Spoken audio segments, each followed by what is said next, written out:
The stew was thick with salt pork and winter roots, steam rising like a prayer into the iron-gray air of Providence Gulch. Abel ate slowly, hunched over the rough-hewn table outside the tavern, the only place a man of his size and silence was left to his own devices. The cold bit at the edges of his world, a familiar companion that seeped through his buckskin jacket and settled deep in his bones. His beard, long and tangled with frost, caught the scent of the food. He was a mountain of a man, built of the same hard rock and timber as the peaks that loomed over the town, and he moved with a deliberate economy that wasted nothing, not a motion, not a word. The clatter from inside the tavern was a distant language, full of brittle laughter and suspicion he had no use for. He preferred the quiet complaint of the wind in the pines and the solid weight of the spoon in his hand. Then a flicker of movement at the edge of his vision, too slight for the wind. Two figures, identical as split pine, materialized from the twilight. They were thin, their forms lost in tattered gray garments that offered no real defense against the encroaching night. The dresses, he'd later learn they were called Chong Sam's, were silk once, but now they were just the memory of it, frayed at the collar and hem, the color of ash. They stopped a respectful distance from his table, their hands clasped before them, heads slightly bowed. They didn't look like they belonged to this world of mud and snow and hard men. They looked like porcelain figures left out in a storm.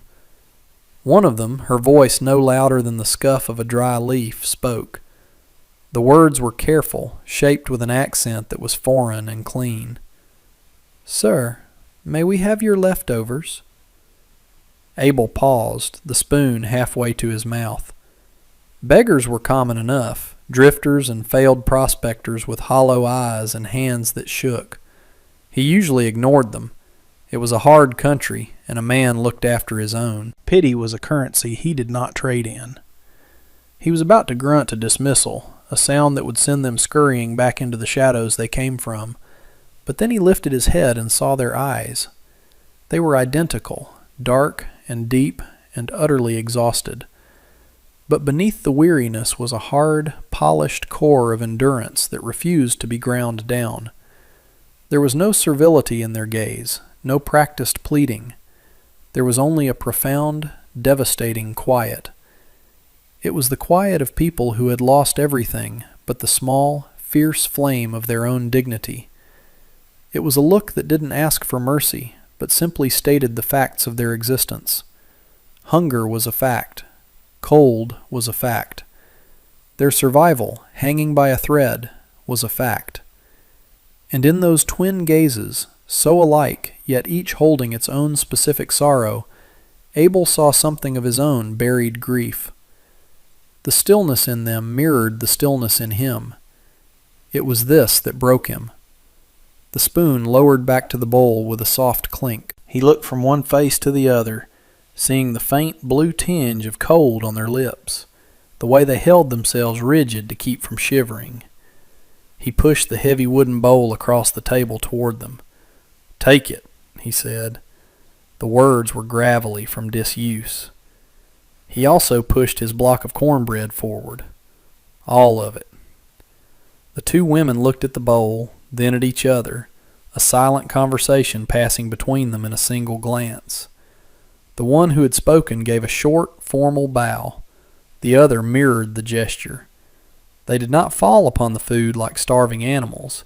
Instead, one of them produced 2 sets of small, worn chopsticks from a sleeve, and they began to eat with a slow, deliberate grace that was both heartbreaking and magnificent. They shared the stew, each taking a piece of root or pork, then waiting for the other. It was a ceremony of survival, performed in the falling snow under the hostile yellow light of the tavern window. From inside, Abel could feel the eyes of the townsfolk. He heard a muffled laugh. Sheriff Brody stepped out onto the porch, wiping his mouth with the back of his hand, his gaze hard and assessing. "Abel," Brody said, his voice carrying an official weight, "you know there ain't no room for their kind here. The railroad work is done. They're supposed to be gone." Abel didn't look at the sheriff. He watched the women, Lynn and Sue, as he would later learn their names were. He watched the careful way they cleaned the bowl, leaving not a single drop. When they were finished, they stood. The first one, Lynn, looked at him. "Thank you, sir," she said. Her sister, Sue, echoed the sentiment with a nod, her eyes still wary. They were about to turn and melt back into the darkness. He imagined them finding some alley, some collapsed lean-to, where the wind would surely find them before morning. He thought of the quiet dignity in their eyes, and the hollow space inside his own chest ached. It was a foolish, impractical impulse. It was the kind of thing that invited trouble, the kind of trouble he had spent years avoiding. He stood up, his great size seeming to swallow the light around him. "Wait," he commanded. The single word stopped them. They turned, their expressions unreadable but for the tension in their shoulders. He looked past them, at the smug face of the sheriff, at the curious faces pressed against the tavern glass. He felt a stubborn, unfamiliar anger rise in him. It wasn't pity. It was something harder. It was defiance. "My cabin," he said, the words coming out clipped and rough. "It's warm. You can stay the night. Just the night." The walk to his cabin was a silent affair, broken only by the rhythmic crunch of his heavy boots in the snow and the lighter, more desperate whisper of their thin slippers. The lantern he carried cut a small, trembling circle of gold in an overwhelming darkness, catching the glitter of ice on bare alder branches and the smooth, sculpted drifts of white. The cold was a physical presence, a predator that stalked them through the trees. He walked ahead, breaking the trail, his broad back a shield against the wind. He didn't look back, but he could hear them, their breathing shallow and quick. He could feel their weariness, as if it were his own. His cabin was set deep in the woods, a good mile from the sour judgment of the town. It was small, built by his own hands from logs he had felled and shaped himself. It was a fortress of solitude, and he was now leading strangers to its door. When they arrived, smoke was still curling from the stone chimney, a faint gray plume against the black sky. He pushed the heavy door open, revealing a single room bathed in the soft, flickering light of the banked embers in the hearth. The air inside was warm and smelled of pine smoke, coffee, and drying wool. It was a simple space, dominated by the stone fireplace, a sturdy bed in one corner, a table and 2 chairs in the center. Everything was meticulously clean, obsessively ordered. It was the home of a man who fought chaos by controlling his small patch of the world. The sisters, Lynn and Sue, hesitated on the threshold, as if an invisible line prevented them from entering. They looked from the warmth within to the crushing cold without, their faces etched with a mixture of longing and deep-seated caution. Abel understood. A man like him, in a place like this, offering shelter, it was not an act that came without a price in their world. He stepped aside, leaving the doorway clear. "The floor by the fire is warm," he said, his voice gruff. "I've got blankets." He gestured with his head toward a wooden chest at the foot of his bed. He didn't offer help.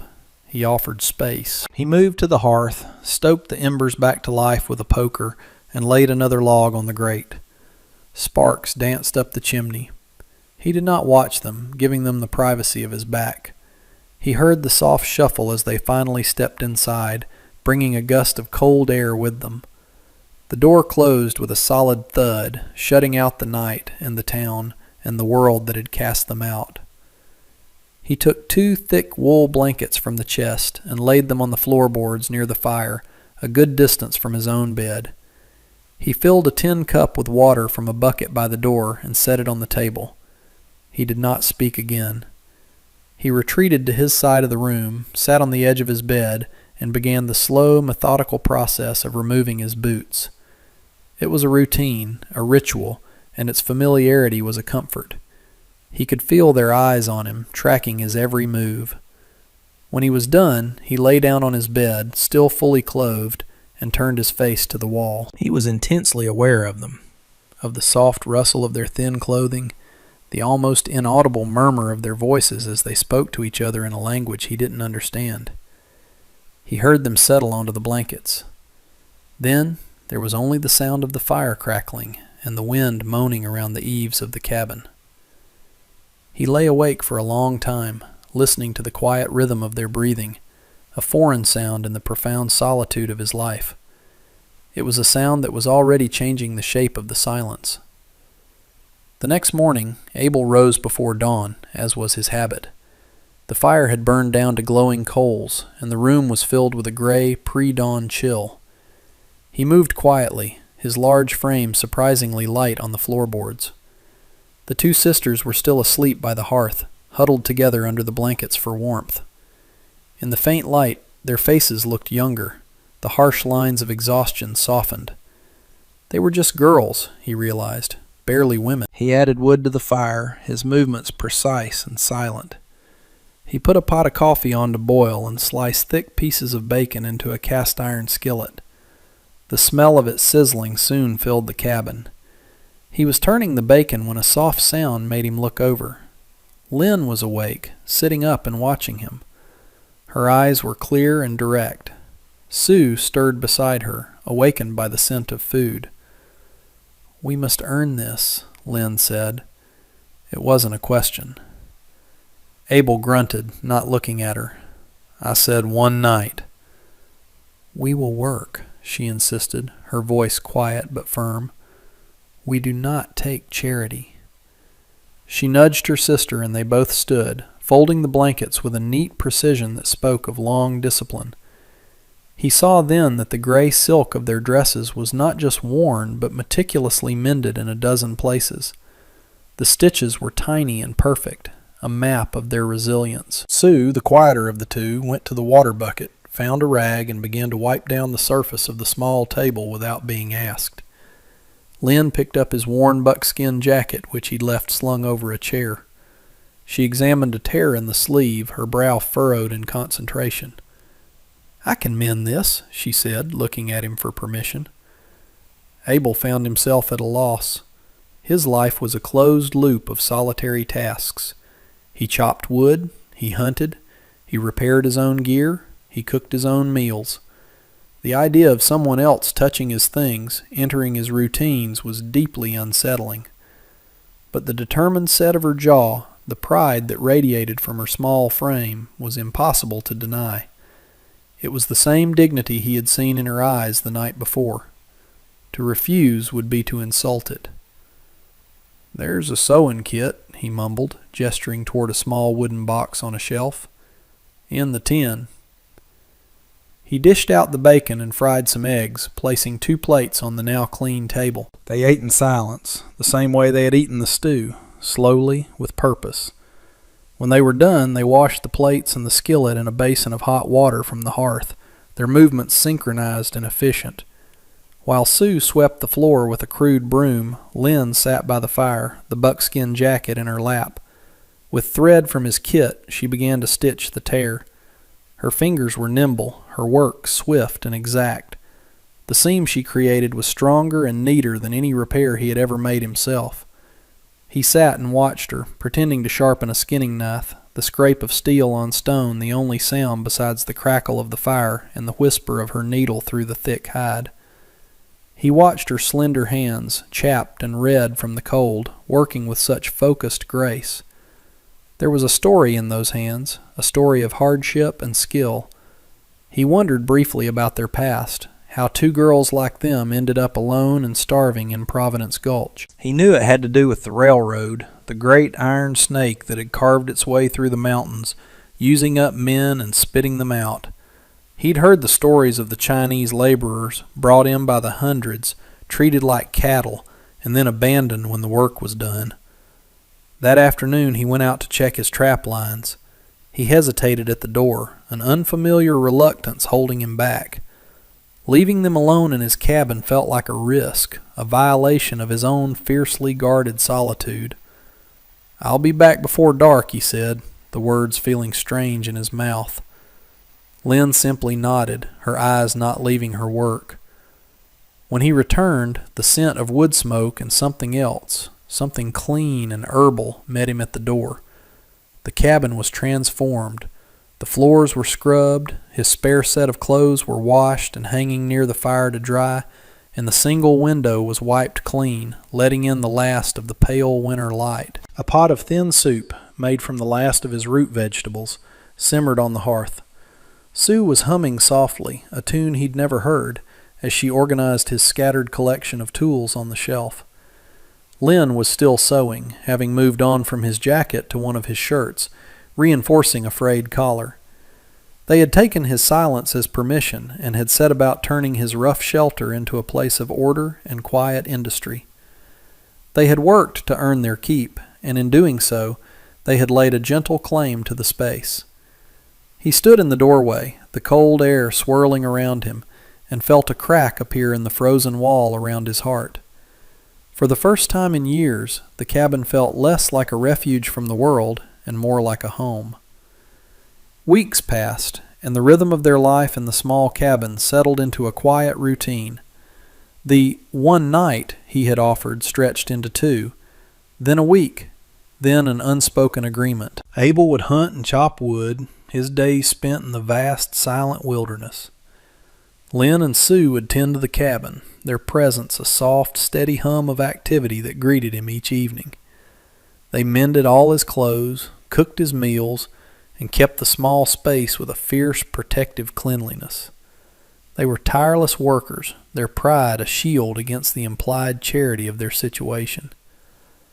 Abel, in turn, began to provide for them without comment. He started buying extra flour and salt when he went to town, leaving the parcels on the table without a word.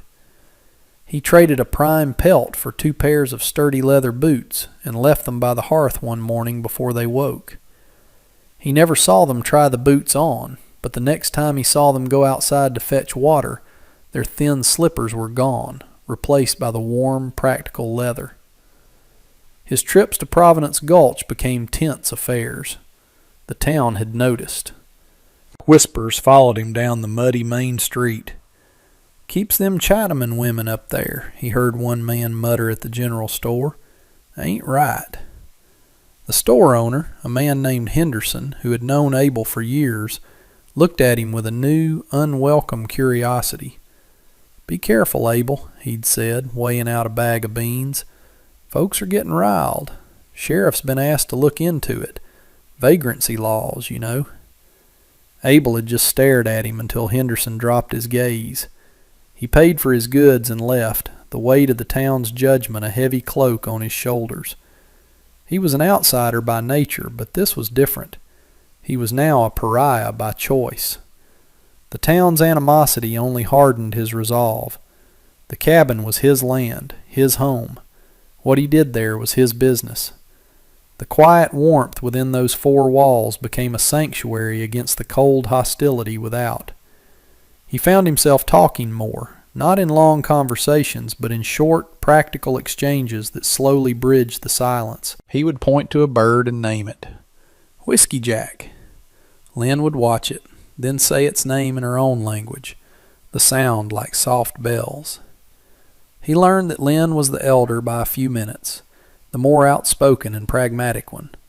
Sue was quieter, more artistic, her hands skilled not just at mending, but at finding beauty in small things. One day he came home to find she had woven a small, intricate knot from a piece of scrap twine and hung it from a nail on the wall. It was a simple, beautiful object that served no purpose except to exist. It was the first purely decorative thing his cabin had ever held. One evening, as a blizzard raged outside, rattling the door and piling snow against the window, Sue was seized by a fit of coughing. It was a deep, racking sound that shook her thin frame. By the next morning she was burning with fever. Her breath came in shallow rasps, and she was too weak to stand. Lynn tended to her with a desperate, focused calm, wiping her brow with a cool cloth and trying to get her to drink water. But the fever climbed. Abel watched. his sense of helplessness a cold knot in his stomach. He was a man of the wilderness. He knew how to set a bone, stitch a wound, and identify edible plants. But this was an enemy within, a sickness that was beyond his rough skills. "She needs a doctor," Lynn said, her voice tight with fear. Her usual composure was gone, replaced by a raw vulnerability that struck him to the core. She looked at him, her dark eyes pleading. "The town—" He knew what she was asking. To bring the doctor from Providence Gulch up here would be to invite the entire town into their lives. It would bring the sheriff, the laws, the prejudice, right to their door. But looking at Sue, pale and shivering under a pile of blankets, her life flickering like a guttering candle, there was no choice. "I'll go," he said. He wrapped himself in his heaviest furs and stepped out into the teeth of the storm. The wind tore at him, and the snow was so thick he could barely see 10 feet ahead. The mile to town was a brutal fight against the elements. When he finally stumbled into the doctor's office, covered in snow and ice, Dr. Miller, a weary man with kind eyes, looked up in surprise. "Abel, what in God's name?" "It's one of the women," Abel said, his voice raw. "Fever. Bad." Miller's face clouded with a mixture of professional concern and civic weariness. "The Chinese girls? Abel, you know the trouble this is causing." "Are you a doctor or the town gossip?" Abel's voice was a low growl. "She's dying." The doctor sighed, the sound of a man caught between his duty and his neighbors. He packed his bag. "I'll come, but this will have consequences, son. You know it will." The journey back was even worse, but Miller was a tough, older man, and they made it. When they entered the cabin, Lynn looked up, her face a mask of relief and fear. Miller was gentle with Sue, his examination swift and efficient. "Lung fever," he announced grimly. "Bad case. The cold and the hunger, it settled in her chest." He administered a tincture and left powders to be mixed with water. "Keep her warm. Keep the fluids in her. The rest is up to her and the Lord." As he was leaving, he placed a hand on Abel's arm. "Sheriff Brody will hear of this by morning. Be ready." For the next 2 days and nights, Abel and Lynn kept a constant vigil. They took turns bathing Sue's face, forcing sips of the medicated water between her cracked lips, and keeping the fire roaring. The storm outside mirrored the storm inside the small cabin. In the long, quiet hours of the night, with only the sound of the wind and Sue's labored breathing, the last of the walls between them crumbled. They moved around each other in a seamless, silent dance of shared purpose. He would bring her a cup of hot coffee. She would place a hand on his arm to stop him when he was about to add another log to the already blazing fire. They were a team, bound by a shared, desperate hope. One evening, while he was watching Sue sleep, Lynn came and sat near him on the floor. She was exhausted, her face pale, but her eyes were clear. "Her name, Sue, means simple, plain," she said softly. "Mine, Lynn, means forest." She looked at the log walls of the cabin. "It is fitting, I think." It was the first time she had offered anything personal about their past. He didn't push, but sat in the companionable silence, waiting. "Our parents were scholars," she continued, her voice barely a whisper. "They came to build a life. But this country, it is not kind. They died of sickness at the railroad camp last year.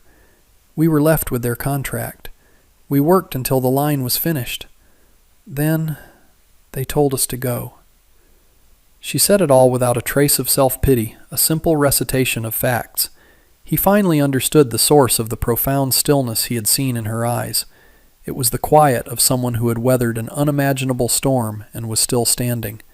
He felt an overwhelming surge of protectiveness, so fierce it almost choked him. He looked from Sue's sleeping face to Lynn's tired, determined one. "This is your home," he said. The words were quiet, but they had the weight of an oath. "As long as you want it." Lynn looked at him, her dark eyes searching his face. For the first time he saw something other than gratitude or weariness in them. It was a flicker of warmth, a shy, questioning light. She gave a small, almost imperceptible nod.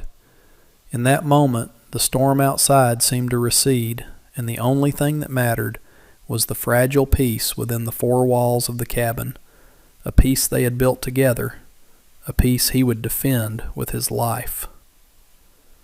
The morning the sheriff came, the storm had broken. The world outside was buried under a thick, pristine blanket of white, the sky a brilliant, painful blue. The air was so cold it felt sharp in the lungs.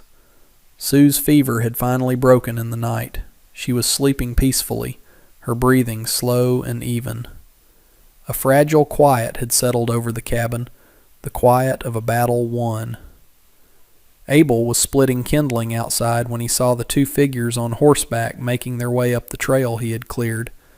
Sheriff Brody and his deputy, a young, nervous man named Peters. Abel didn't stop his work.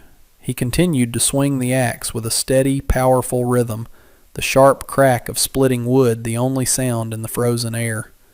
He was calm. The doctor's warning had prepared him. The vigil over Sue had forged something in him, something hard and clear. He knew what he had to do. Brody and Peters dismounted, their boots crunching in the snow. The sheriff's face was set in lines of grim duty. "Abel," he said, his voice flat, "we need to talk." "I'm listening," Abel replied, sinking the axe into the chopping block and turning to face them. He didn't invite them in. He stood before his door like a sentinel. "Doc Miller filed a report," Brody said, getting straight to the point. "He treated a Chinese woman here, an unregistered transient. By law, I'm supposed to escort them out of the county. For their own safety, of course." The last words were laced with a weary irony. "She was sick," Abel said. "Dying.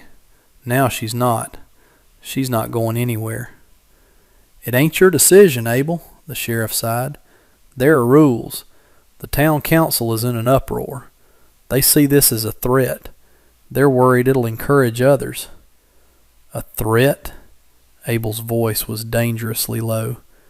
"Two women, with nothing but the clothes on their backs? Who are they threatening?"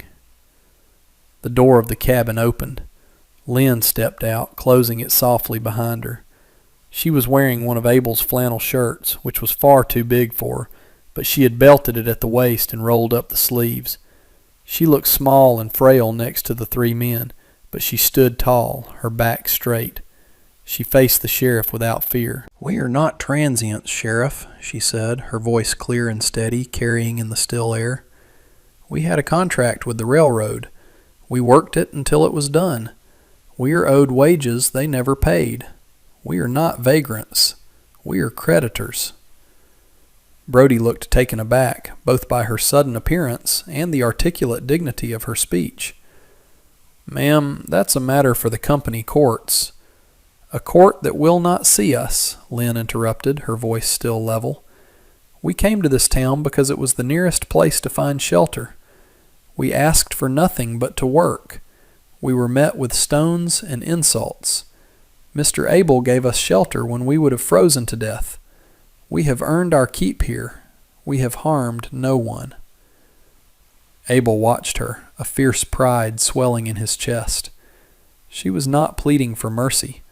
She was stating her case, claiming her right to exist, to be treated with decency. She was a forest, just as her name suggested, slender but with roots that ran deep and would not be moved.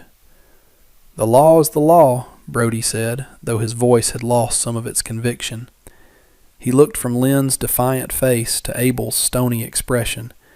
He looked at the neat pile of firewood, the clean-swept path to the door, the wisp of smoke rising from the chimney.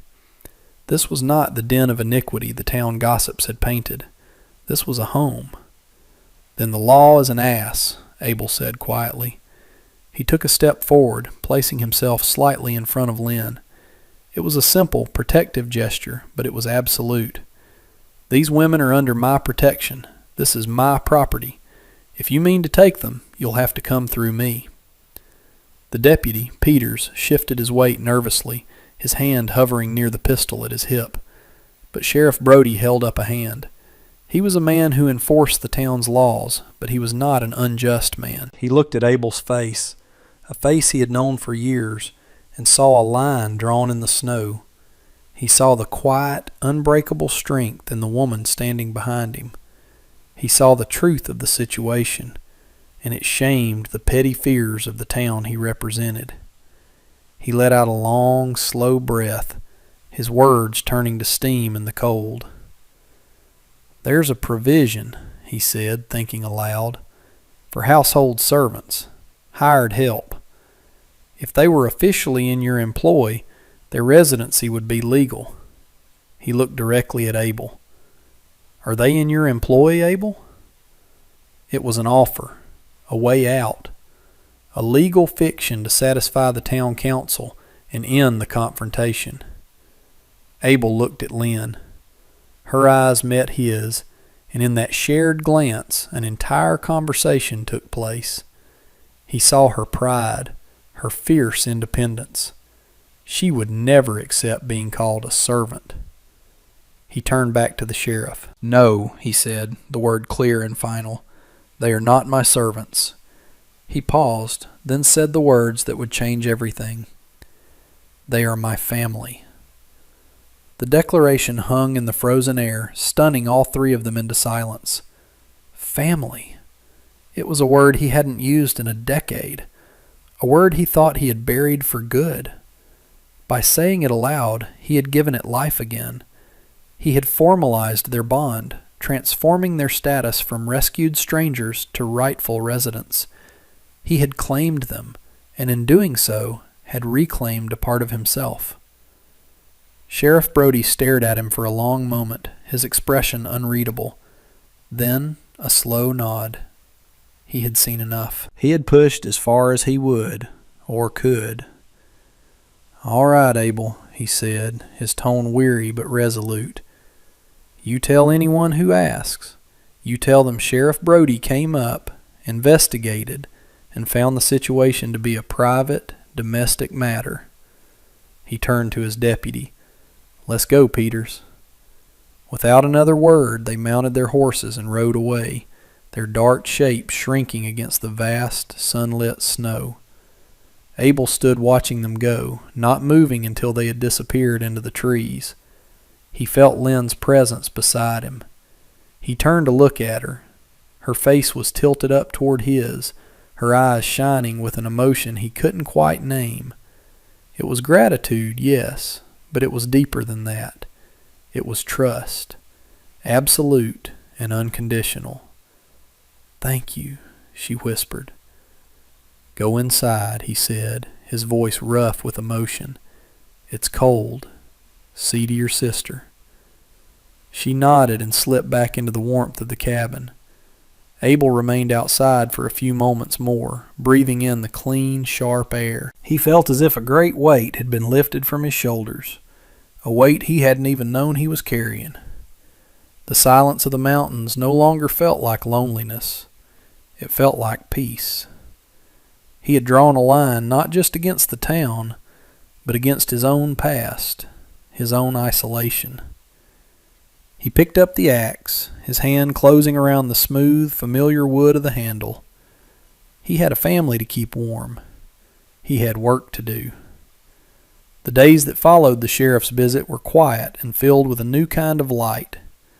The town's hostility did not vanish, but it retreated to the level of muttered asides and sour looks, a harmless tide lapping against the rock of the sheriff's official declaration. The cabin became their entire world, a haven sealed by snow and mutual reliance. Sue recovered quickly, her natural resilience buoyed by the warmth and steady meals. Soon her soft humming once again filled the small room as she worked, a gentle soundtrack to their shared life. The unspoken romance that had been kindled during the desperate hours of Sue's illness began to grow in the calm that followed. It was a thing of quiet gestures, not grand declarations. It was in the way Abel would leave a rare winter wildflower he'd found on the table for Lynn, and the way she would save him the best piece of meat from the stew. It was in the shared glances across the flickering firelight, glances that held a universe of understanding. He learned the rhythm of her breathing, the cadence of her quiet speech. She learned the meaning of his silences, understanding that his lack of words was not a lack of feeling. One evening, he was working on a broken harness strap, his large hands, usually so deft, struggling with the small, intricate buckle. The leather was stiff and the light was poor. Lynn came over from the hearth, holding a candle closer. "Allow me," she said softly. She took the strap from him, her small, nimble fingers working the buckle with a practiced ease. Her head was bent in concentration, and a loose strand of her dark hair fell across her cheek. Without thinking, he reached out and gently tucked it behind her ear. His calloused fingers brushed the soft skin of her temple. It was the slightest of touches, but it felt like a bolt of lightning in the quiet room.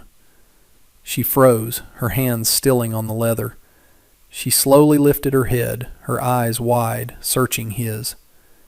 In their dark depths, he saw his own reflection, and something more, a reflection of the same deep, unspoken affection he felt for her. The air grew thick with everything they had never said. He didn't pull his hand away, but let it rest for a moment against her hair. It was a gesture of profound tenderness, a question and an answer all in one. She leaned into his touch, just for a second, a small, trusting movement that made his heart ache. Then she straightened and finished her work on the harness, her movements just as precise as before, but with a new, subtle awareness in them. She handed it back to him. "It is fixed," she said, her voice a little breathless. "Thank you, Lynn," he said, his voice low. He called her by her name, and the simple act felt deeply intimate. From that day on, the space between them was charged with a gentle, certain warmth. The cabin, once his fortress of solitude, was now a shared sanctuary. The winter that he had always seen as a time of burial and endurance was transforming before his eyes. The snow was no longer a wall that kept the world out, but a soft blanket that kept them safe within. As the first signs of the thaw began to appear, with water dripping from the eaves and the stark white of the landscape softening at the edges, the future felt not like a threat, but like a promise. One afternoon, Abel came inside to find Lynn and Sue looking out the clean window, a patch of bare earth visible where the sun had melted the snow. "Spring is coming," Sue said, her voice full of a simple, wondrous joy. Abel came to stand behind them. He looked over their heads, out at the changing world. He had faced down the town, a lung fever, and the ghosts of his own past. He had not done it alone. He felt a hand slip into his. It was Lynn's. Her fingers were small but strong, and they laced through his own as if they had always belonged there. He squeezed her hand gently. He didn't need to say anything. She knew. He looked out at the melting snow and the promise of new life. The winter was ending, but for him, in this small cabin in the woods, with these two women who had become his family, his heart, life was just beginning.